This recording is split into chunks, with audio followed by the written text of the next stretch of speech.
Got off of a session with Jason, aka Plasma Born 369, man, and we had an incredible conversation.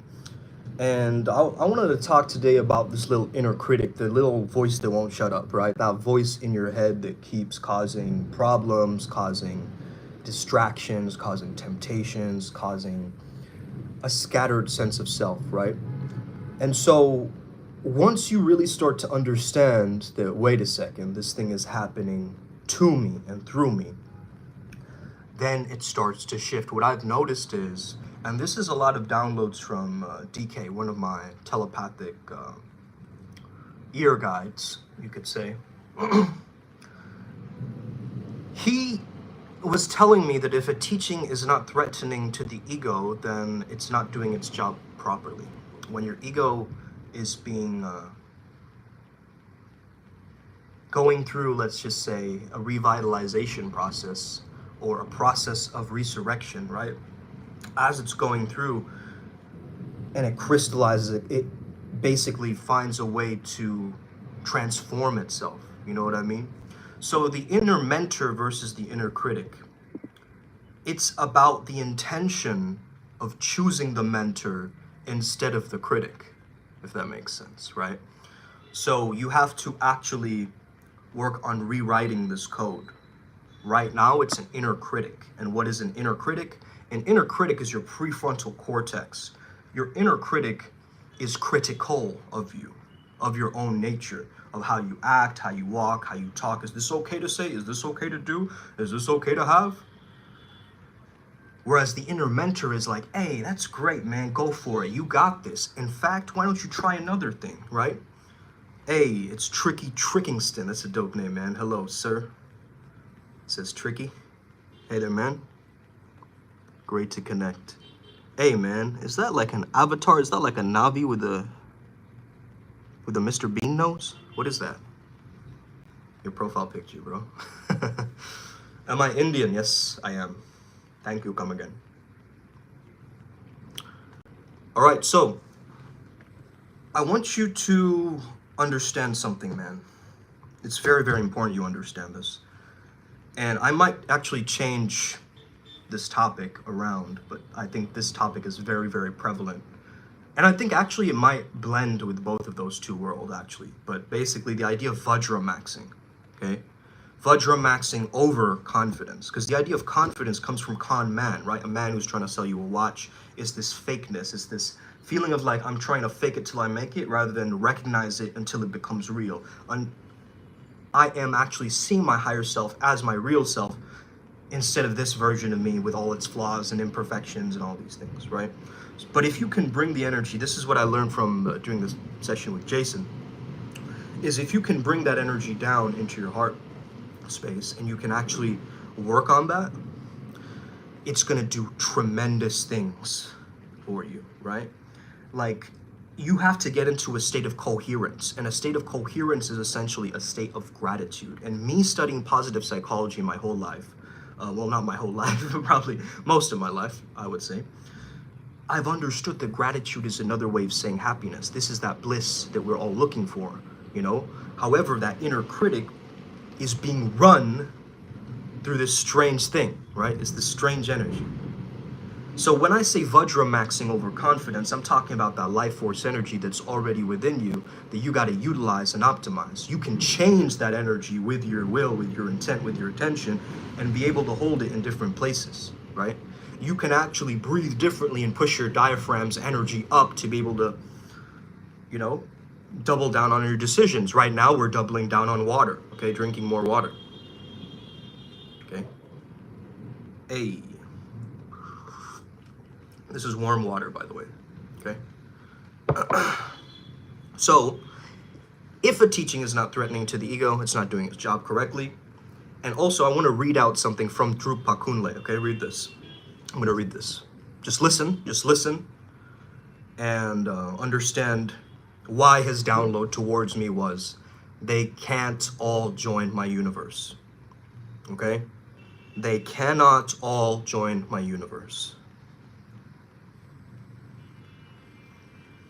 I've read something similar in a book I read recently from a Japanese author. Forgot the name of the book, but the author's name was Sagoma. Okay, interesting, man. Let me know the full name. Others can probably check it out then, or if somebody else knows, type it in the comments. Cool, man.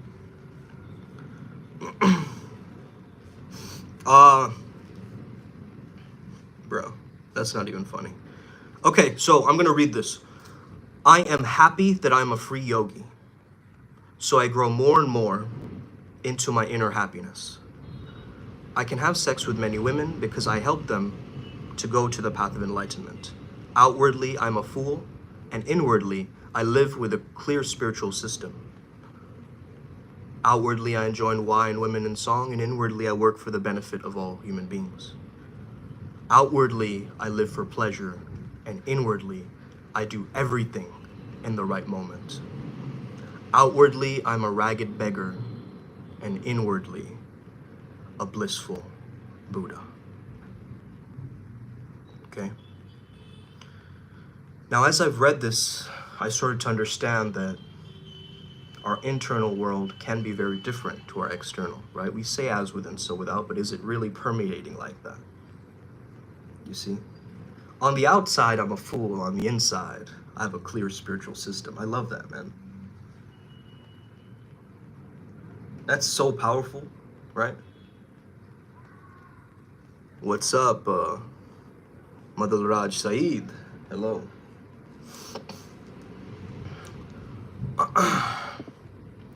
But yeah, man, so me and Jason, we talked about plasma cosmology, ultraviolet phonon waves, bro. Like how man is threefold, how we are basically these transceivers receiving and sending information. Hey, and also the biggest game changer for me, which is understanding the more you've been through, the more shit, the more gunk that you've been through in life, right? Like if you've been through really difficult times, then that's the amount of gratitude that you need to create this equilibrium again. You guys got that? By the way, there's a cyclone happening right now. Cyclone downloads, okay? Let's go. These are cyclone downloads. All the way from Kolkata, India, okay? Cyclone, what is it called again? Ramel? Lamer? Backwards? Anyway. Outside gotta match inside, or there is an unmatched flow, right? But the thing about it is, when he's mentioning the outside, he's talking about other people's perception of him. You see what I mean? They're not able to read his inside. So if you are able to actually read my inside and understand my chakras and inside world of what I'm thinking, what I'm feeling, again, these other beings can sometimes do that. They can actually zoom out and look at you and, you start to understand, whoa, that's kind of trippy. What's your opinion on the golden ratio? Man, I think it's brilliant. I think it's what got me out of my hate for math, okay? As an Indian guy, I should love math, right? It should be like the back of my hand. However, at the same time, I think the golden ratio and the Fibonacci sequence is a process of nature that is everywhere. And we've got to be able to recognize that it's from that golden spiral that we get that energy, It's that understanding of we always come back to ourselves, and we call this channel the Upward Spiral Gang because we're always away from the next best thing, right? It's always like we're always getting better each and every day. We're always spiraling upwards. We're connecting to our greater selves each and every day, right? On the time slots for the Primal Sutra lives, is it always the same time? Yeah, it depends, man. It's kind of like around this time, 2 or 3 p.m. for me, Indian Standard Time. So usually, yeah.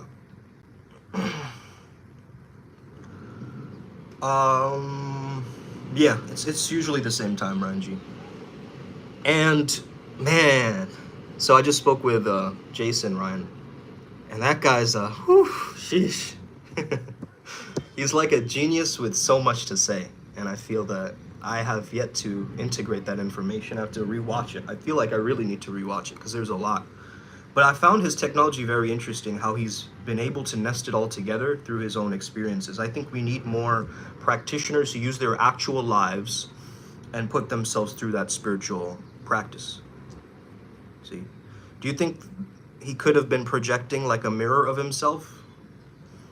Or we always gravitate to people that we see ourselves in? Yeah, I mean, that's one theory.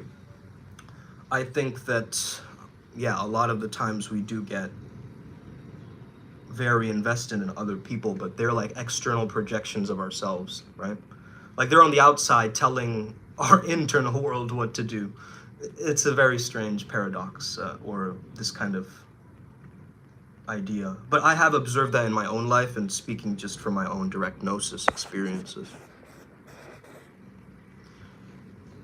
Do you think, oh yeah, that I read that. What's your opinion on psychedelics? I think be wise about it. That's all I have to say. Be wise and use it. Do it with someone who knows what they're doing. Don't break any laws of the land. Read the disclaimer, okay? But I think it has potential for future therapy. I think psychedelics, including a lot of these new technologies, brainwave entrainment, red light therapy. I think all of them can be used in such, like, if you can find a way to overlap all of that technology, the orgonite, the red light, all of it together, and just create like some kind of a system or a structure or like a machine, right? Like you just walk in, you go to the spa, right? And you're out of there. We need like a spiritual spa like that. Hey, it's gonna happen in the future. I've already manifested it through saying it in this video. You know what I mean? Like, hey, and many people watching this right now, 40 people. Hey, man, 40 people are listening to this idea. So someone's gonna latch onto it and be like, hey, that's a great idea, man. Let me invest in some of this stuff, right? Let me get like a quartz crystal bathtub or whatever some chicks are thinking about. But then my only thing about that is like, isn't it gonna slice and dice you up? Like, you know what I mean? Like, hey. But yeah, use psychedelics appropriately, man. It's a medicine. It's a tool, right? It's not this kind of recreational thing that you do. Whoa, man, I'm seeing stars out of the corner of my spectacles. It's not that. Okay, it's not that. Be bewildered by it, right? Allow yourself to enjoy it. Get into the chaos and the cacophony of it, but don't get trapped into the void, because a lot of people, that's what ends up happening.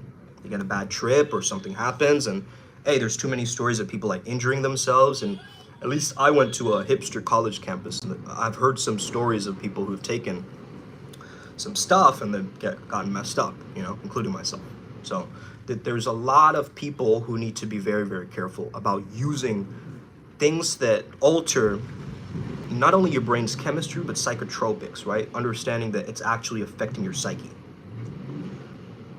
Sometimes we meet people we don't like they stir up something in us that we sometimes not aware of until we meet the right one. Examples, soulmates, etc. Yeah, I've observed that too. I think in relationship dynamics, they call it imago theory. We unconsciously attract partners that trigger our childhood wounds in order for our minds to actually heal that stuff and that gunk, right? Otherwise, nothing is going to heal it. So it becomes like a magnet of experience, like someone pisses you off, but shows you that one side of your ego, and you go, oh shit, bro, I see it, right?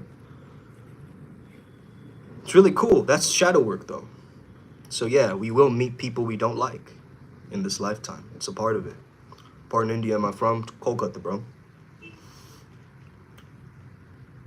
It's a tool for sure. It helps ground me when the world gets wild, but you gotta respect it. Absolutely. It's a tool for going inwards, really. And they show you parts of your subconscious mind that you aren't willing to face, or you maybe have repressed or suppressed, or all that stuff just comes up. I feel like after a while, it's almost like a debris system, right? It just floats up to the surface. After you do this, work a lot of times, 2 liters edible oil. Hey, man, Christ oil. That's what it's about. So we start to expand that energy outwards, right? And it starts to spin. So we have the direct conscious activity, and the subconscious thinking and feeling, which we have to observe throughout our days, which I understood from Jason today. And the unconscious, he sort of sees it like the world outside of you, right? So that's the collective that everybody's subconscious has, is the unconscious. And some people just use those terms interchangeably, so don't get wrapped up in terms of that too much, okay? But yeah, I love the one. So Jason showed me this tech, right? I want to share it with you guys. He does his prayers like this. So he actually puts one finger here, prayer hands, right? And that way, he's actually sending the third eye energy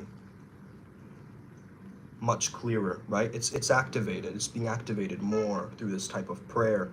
And the way I see prayer is almost like a primer, right? It's like a frequency that gets you into the other frequency. So let's say that you did a prayer that was tapping you into the frequency of wisdom, which is just wise, like a wise energy, okay? Like a sage type of energy. You think of a sage, or you think of who's a wise energy, guys? Think of a deity, an entity, somebody who's very, very wise. Thoth, right, for instance. Or, yeah, let's say you just take the energy of Thoth, right? And then you imagine Thoth, you're connecting with Thoth. And you and Thoth are one of the same. So almost like imagine you had 2 glasses of water and the glass broke and there was just water, right? 2 different styles of liquid, maybe Gatorade in one glass, you know, Kool-Aid on the other, right? So it's like sort of like that blue like blue and red, right? 2 liquids. But now when the glasses break, it's almost like they're mixed up together. So there's still the liquid, but then now it's like this weird purplish substance, or you get what I mean? So that's the energetics behind the understanding of these thought form energies, right? Because they are creating the experiences for you, in a sense. They are adding their own experience with your own experience. So a lot of people have thought about these beings, correct? In culture. Think about how many Indian people there are, the population of India, and think about the number of Hindu gods there are, right? It makes sense. It makes sense because the deities reflect a product of our times. You guys get that? So whatever is happening in our timeline right now, we gotta acknowledge it. By the way, today I'm getting a tantric empowerment. I don't know if we'll be able to. Nah, we'll be able to do it. We'll be able to do it. I'm getting a tantric empowerment from for Dorje Shugdan, who's a very powerful conqueror of the. He's a Dharma protector, I believe, and that should be very, very powerful as well. So I'm gonna attend that online as best as I can, hopefully, through this god awful weather, man. As it dies down a little bit, also got to do a little bit of work for. I'm prepping for the NET quiz for psychology, so I'm just learning all this old psychology information and kind of wrapping my brain to just be like, it's a lot of information, man. You know, it's a lot of information. It's like socio-cultural, biological, you know, logic. It's just everything in one. So it's like my brain literally has to go, right, and then bring it down and then absorb the different contexts of it. Psychology is interesting, man, but the thing about psychology is it focuses primarily on people's deficits, right? They're saying that, I know the intention is pure and they want to cure people, but it's like, if you only focus on abnormality, what is abnormality? Anything that's not normal, right? Most people are abnormal, I get it. But also start to understand there are people who are just getting by who want to get better. And that's why I chose positive psychology as a different path, you know? Because whatever you focus on grows. If I chose regular psychology, I'd be more messed up in my head. I fully believe in that, okay? I mean, a lot of people studying psychology, they can tell you as well, right? The more you know about it, the more you start to overthink. You get more wrapped up in your head about those things, right? But if you're really enjoying it and you love it, like philosophy, right? What if you call it psychosophy? What if you call it psychosophy, right? The love of the psyche instead of the study of the mind, or, you know? That's why I'm depressed. Hey, bro. Bro's reaching a revelation right now, right? But you're not depressed, you need deep rest from the character that you've been playing, as Jim Carrey says, right? You've been pushed down, your energy's been pushed down, and you'd express it out, right? To allow it to shake you, right? You need to allow it to emerge. And that's the whole process of really going through your pain, really like feeling through your gunk, you know, through your heart space, through your mind, all together, pushing that energy out of you, you know? It takes a lot, man. But doing the energy work is gonna help you, bro. Take a energy healing session with us, bro. We're not like the woo-woo Reiki healers that you know. We're tapped in and we understand the technology very, very well. And why? Because it's changed our own lives. I mean, look at the results. If not for the adepts, just look at the results of my life on this YouTube channel and how I've changed and how you guys have changed, you know? It's powerful, bro. So when you remove all of that gunk, you just feel so authentic. You feel so free. You feel like, man, I can finally be myself. I don't have to hold all this weird gunk and resentment against people anymore. All these grudges that I'm carrying, right? Because each one of those are like portals, and different entities can also go through your memories, through those negative outcomes or portals that you keep thinking about, right? So you have to actually be like, take the memory, deal with it in your mind, in your imagination, change the memory around, add some new shit into it, and put it back, right? Like, there's such a powerful technique we did yesterday, right, Ryan G, where we like plopped out our thoughts into our hands and then plopped it back into our bodies, right? So we could actually see, like if you put it slightly above eye level, it'll actually shut off your mind, right? It'll actually shut your mind down, like a no mind. So if you go, like, let's say you have a really shitty thought, right? You're like, man, I don't want to go to the gym today, okay, whatever. You take that thought and you blast it out into the hand, you look at it, perceive it, and then you put it back, right? Yeah, bro, JLP is amazing. He's the man, bro. He's the one that, well, him and AZD have been teaching or spreading the gospel, let's just say, of the understanding of forgiving your parents. I think that's such an important thing that everybody has to do. It's been changing my life. Absolutely, bro. Have you tried his silent prayer? It's great. So it's just powerful, man. You know, like these understandings, they're so key towards really understanding ourselves, you know, on a whole different level, deeper level, right? And also I love how JLP can just be like, there's a bird, right? And just point it out, right? And just, hey, he's not wrong, right? It's not wrong.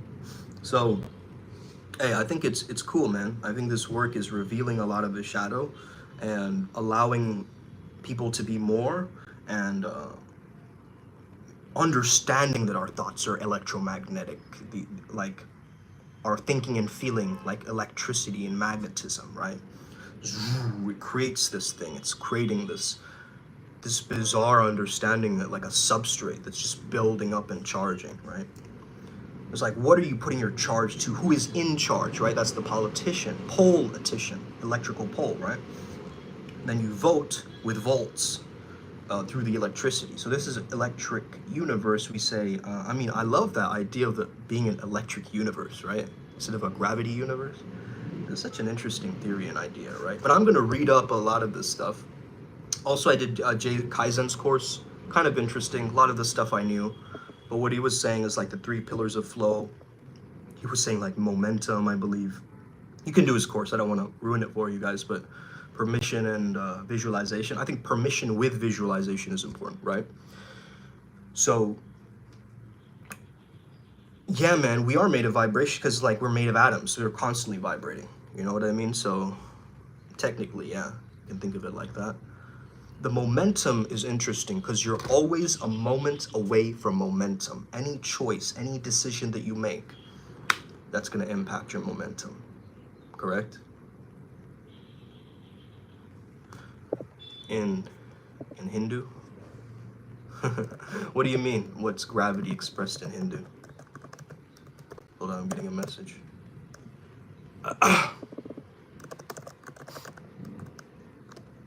What does that mean, brother? You want to know the Sanskrit term?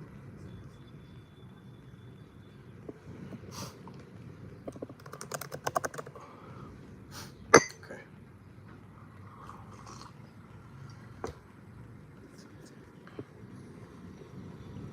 You know how we say, no, don't even think of it in the Sanskrit word, right? If you think of it in the terms of the physics,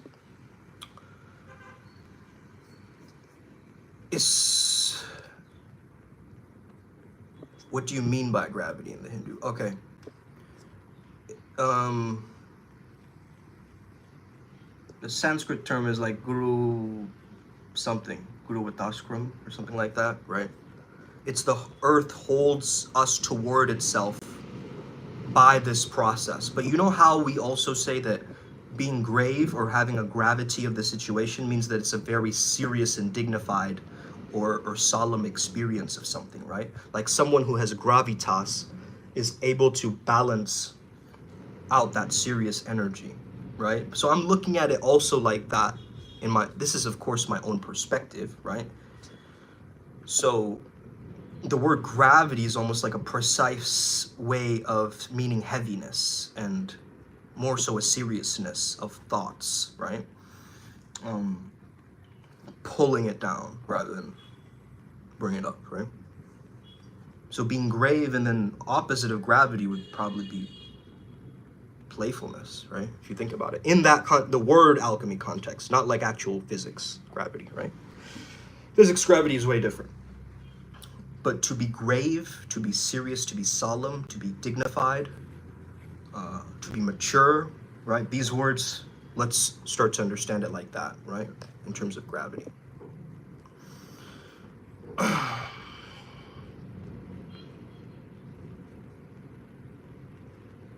But yeah, I mean, many of our rishis claimed stuff about gravitation, so I think that's kind of cool. Gravity is a word that we made up to take place for a universal property. Interesting. Damn. Hey, says Benedict. Hey, man. What's good? Hey, give me a like on this video, man, so it helps the algo ... rhythm, right? Or only the rhythm, not the algorithm. The algorithm is probably an algae that's just splitting and just doing this like cyber shamanism, cyber satanic, forces putting it all together. That's not what I'm talking. I'm talking about just hit that double tap, hit that like button, man, so other people can receive these downloads from the cyclone here. Cyclone Primal over here, man. Hey. Skirt. Wow. I'm just gonna start doing ad-libs if you guys don't ask me good questions, okay? By the way, guys, if you are ever ungrounded, I highly, highly recommend that you get acupressure slippers, okay? Or flip-flops, whatever you want to call it, right? Depending where you're located. America or Europe or whatever, right? Oh yeah, so today, Mondays we channel at 11:30 a.m. PST. Who we channeling today? We're channeling Horus, the sky god. And, man, I hope I'm gonna get good Wi-Fi signal. Yeah, but yeah. Are you Jamaican? Yeah, because you're Jamaican me crazy. No, I'm not Jamaican, brother. America. Yeah, I mean, that's the American time. I'm doing it all the way from India, so it'll be nighttime for me. Man, look at this, bro. Like, all the water is coming into my... Look at this, right? All this water is just coming in through the window. You guys see that? Just making it all dirty. I gotta clean that up later, huh? Hey, man, I'm doing good. I get a good vibe from you. Thank you, bro. Appreciate that. You know what? I think it's possibly the visualization I've been doing. I've been going to sleep thinking about, like, I'm super young, right? Like 5 years old, 4 years old. I'm just running around the house, and suddenly my parents come in and just hug me. They say, good job. For what? For nothing. For just being you. I've been doing that visualization, right? For like, it's been like maybe 3 or 4 days now. And I feel so good when I do that. Because you get that little download of unconditional love that starts to trickle in, and what it does is it just zaps away the shame, Saps away the shame. Yes, I'm Indian, bro. The thing I have to say about the Indian guys, man, you guys have a skinny, fat physique, a lot of you, including myself, right? Of course, I have some muscle and so forth. I've been working on my body. But I want to really mention this. The carb intake is off, lots of ghee and all this stuff. We already understand that, right? The clarified butter is not good. But also another thing that you got to understand as a brown man is, number one, your parents called you beta, right? Okay, they didn't call you alpha growing up, right? They called you beta. Okay, no, I'm just joking. And then the final thing there is actually the fear of starvation. So there's a famine in India, and we actually feel that there might be a food shortage in the future, and so we hold on to this weight or the fat in the stomach, right? Or these areas where we feel we need it for our own safety, right? So that's what's really, really key and very, very powerful. You get it? Is to understand that model. So in Hindu, there are different gods to worship, right? Think of them more like god fractals, right? They're like more like avatars of one source, different incarnations, different ways that, you know, you show up. Because I don't really think of it as pagan worship, right? It's not that exactly as the West pointed out to be so much. It's more like, hey, if you're praying to Shiva or whatever, you're praying to what? Nothingness and everything at the same time? Do you really think that's a deity, bro? Do you think that's a deification of that? Sure, it could be a god, it could be an understanding of that, but it's also so much more deeper than that, right? Because Shiv literally means 0 point. And so when you're praying to that energy, it's like you're opening up that 0 point understanding, right? So yeah, there's different gods to, I guess you could say worship, but it's not really worship, it's like, you're revering them, you're honoring them, hey, if somebody is gonna help you, you give them something, right? You're like, yo, take a gift from me, take an offering, you know? That's what Hindus tend to do. But again, I'm not a Hindu, right? I am a practicing omnist. I love to look at all sorts of religions, and I don't have one specific path like that. I do love the Vajrayana Buddhism path. That's why I'm on it, and my father teaches Vajrayana Buddhism. Partly why I'm doing the tantric empowerment stuff too, is through that understanding and through his lineage, the Kadampa lineage.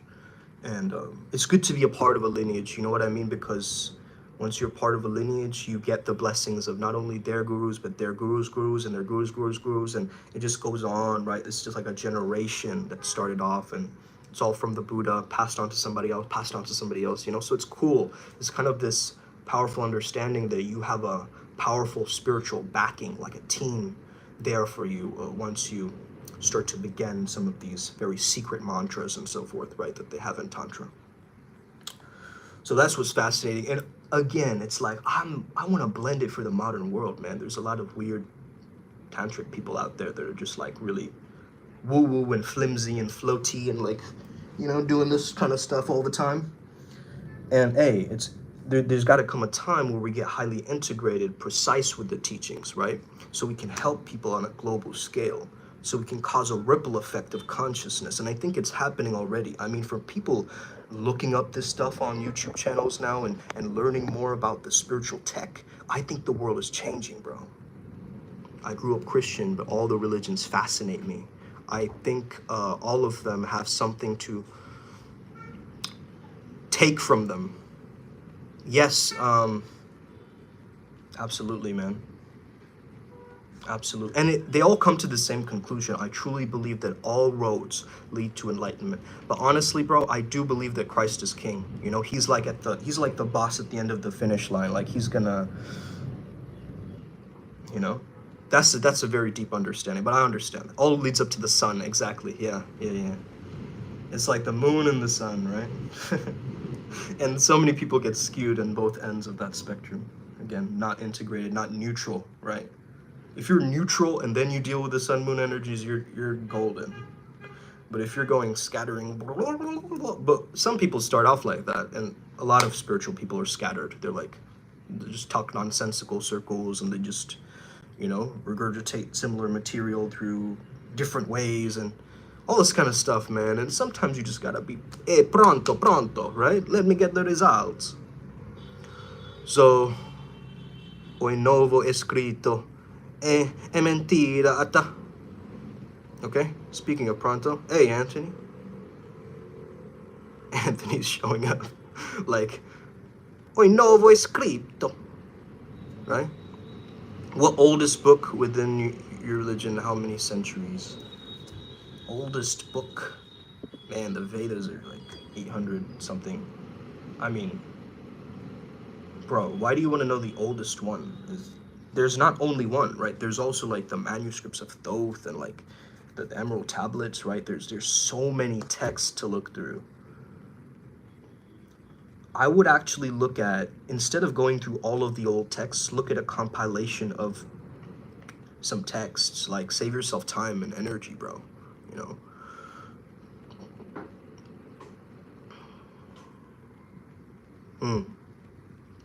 Hey man, I somehow ended up in this live, but I feel you on wanting to learn about the other religions. Yeah, and I'm Christian. I felt like I was being disrespectful for learning, but it's always interesting to me. No man, you're not disrespectful for learning. Again, it's what you're brought up around most of the time, right? And unless you like really came upon a shifting experience with Christ or something, then that's probably like a whole different experience. But yeah, man, don't go with the religion and the dogmas of that. Just create a good one-on-one relationship with God is what I would tell you. Okay, create a personal one, subjective one. Don't get wrapped up in, of course you're going to get scriptures and a lot of codes, a lot of prayers, a lot of these things, but don't get sidetracked, man. You know, a lot of people get sidetracked. I have to do this very precisely at this time with this kum kum on my third eye and this particular mantra 1700 times and this, and then it gets like, starts to compound and stack and it gets more headier rather than what feeling into it. So you need the headiness along with the heartiness to really create that coherence. You guys get that? But the mind will always lead, right? The masculine leads the feminine, right? So the mind will lead the heart out of its cave. It's powerful understanding, but once you get into it, it'll make a lot of sense. And also listen to audiobooks, you know, and make sure that the sound of the audiobook is louder than your own thoughts. So when you tune into the reality of that audiobook, let's say, you distract yourself from the boredom and you get more into a relaxation from what the author is saying. Not if the author is like monotone or like, sometimes they are, you know, most audiobooks, they aren't like entertaining or engaging or whatever.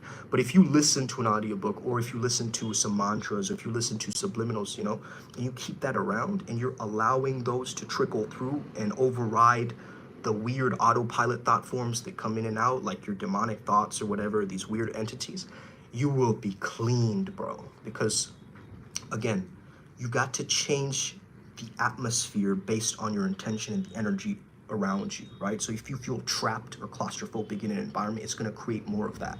But if you open the doors and windows and feel free and open, it's going to change, right? So it's all according to what you hold, the frequency you hold, man. No shift, but I have very calm and open mind to learning everything around me and making understanding, picking up different forms of knowledge, but Christ is king. Yes, exactly, bro.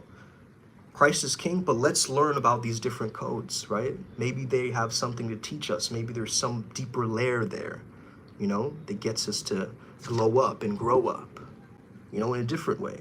And again, if you've never tried flow training, brother, highly recommend it. Check out Mike Chang, 7 minutes flow training, and go start doing that. Go do that every day. Even if you don't feel like it, doesn't matter, man. Just do a little bit of it. And the moment you start stacking this, your mind will start feeling so sharp. Okay? I'm subscribing. Hey, thank you, bro. Which God example, if I pray to my cat as God, that is not right. There is the one who make all the universe. What else gods is make by human? Wait, you want to pray to a cat as God, like the ancient Egyptians, you mean? Like Bastet? Thank you, bro. I appreciate the subscription. I got to get going now. Man, I appreciate all of you. Thank you for learning. Thank you for having an open mind. We're all going to make it. Let's get it. Upward spiral, gang. May we never be the same again. Us. Let's go. Bodhidharma. Peace. Much love. Love you, bro. Os.